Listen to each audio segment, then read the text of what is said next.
ಏಸು ಕ್ರಿಸ್ತನ ಪರಿಶುದ್ಧವಾದ ನಾಮಕ್ಕೆ ಸ್ತೋತ್ರವಾಗಲಿ. ಈ ದಿನ ನಮಗೆ ಬದುಕಲು ದೇವರ ವಾಕ್ಯ ಬೇಕು ಎಂಬ ಸಂಗತಿಯನ್ನು ಕುರಿತು ಧ್ಯಾನಿಸೋಣ. ಯೋಹಾನ 6ನೇ ಅಧ್ಯಾಯ 63ನೇ ವಾಕ್ಯ. ಬದುಕಿಸುವಂಥದ್ದು ಆತ್ಮವೇ, ಮಾಂಸವು ಯಾವುದಕ್ಕೂ ಬರುವುದಿಲ್ಲ. ನಾನು ನಿಮಗೆ ಹೇಳಿರುವ ಮಾತುಗಳೇ ಆತ್ಮವಾಗಿಯೂ ಜೀವವಾಗಿಯೂ ಅವೆ. ಆಮೆನ್.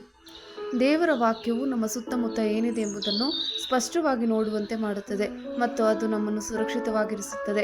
ನಾವು ಕತ್ತಲೆಯ ಪ್ರಪಂಚದ ಮೂಲಕ ನಮ್ಮ ದಾರಿಯಲ್ಲಿ ಎಡವಲು ಪ್ರಯತ್ನಿಸುವಾಗ ಬೈಬಲ್ ನಮಗೆ ಸಹಾಯ ಮಾಡುತ್ತದೆ.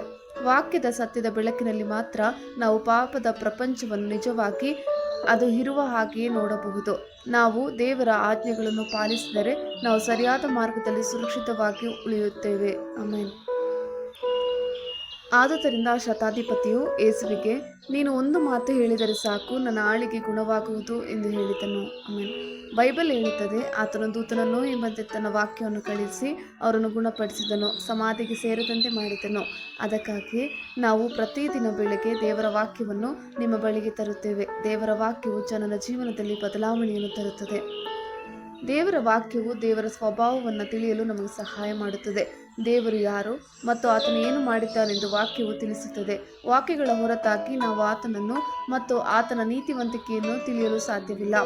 ನಾವು ಕ್ರೈಸ್ತರಾಗಿ ನಮ್ಮ ಜೀವನವನ್ನು ಹೇಗೆ ನಡೆಸಬೇಕೆಂದು ದೇವರ ವಾಕ್ಯವು ನಮ್ಮನ್ನು ನಿರ್ದೇಶಿಸುತ್ತದೆ.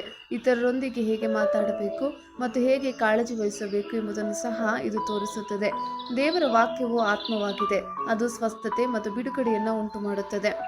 ದೇವರ ವಾಕ್ಯದ ಮೂಲಕ ದೇವರ ಜೀವವು ನಮ್ಮೊಳಗೆ ಪ್ರವೇಶಿಸುತ್ತದೆ. ಆಮೆನ್.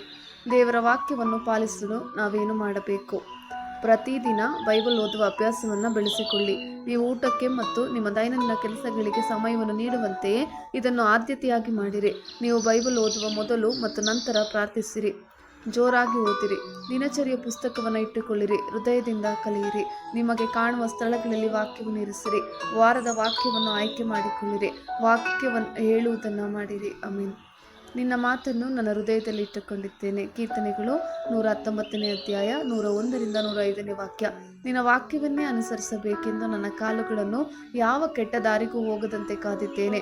ನಾನು ನಿನ್ನ ವಿಧಿಗಳಿಂದ ಸ್ವಲ್ಪವೂ ತಪ್ಪಿ ಹೋಗಲಿಲ್ಲ, ಯಾಕಂದರೆ ನೀನು ನನ್ನನ್ನು ಬೋಧಿಸಿದ್ದಿ. ನಿನ್ನ ನುಡಿಗಳು ನನ್ನ ನಾಲಿಗೆಗೆ ಎಷ್ಟೋ ರುಚಿಯಾಗಿವೆ. ಅವು ನನ್ನ ಬಾಯಿಗೆ ಜೇನುತುಪ್ಪಕ್ಕಿಂತಲೂ ಸಿಹಿಯಾಗಿದೆ. ನಿನ್ನ ನಿಯಮಗಳ ಮೂಲಕ ವಿವೇಕಿಯಾದೆನು. ಮಿಥ್ಯ ಮಾರ್ಗವನ್ನೆಲ್ಲ ಹಾಗೆ ಮಾಡುತ್ತೇನೆ. ನಿನ್ನ ವಾಕ್ಯವು ನನ್ನ ಕಾಲಿಗೆ ದೀಪವೂ ನನ್ನ ದಾರಿಗೆ ಬೆಳಕೂ ಆಗಿದೆ. ಆಮೆನ್. ಕರ್ತನ ಕೃಪೆ ನಿಮ್ಮೆಲ್ಲರೊಂದಿಗಿರಲಿ.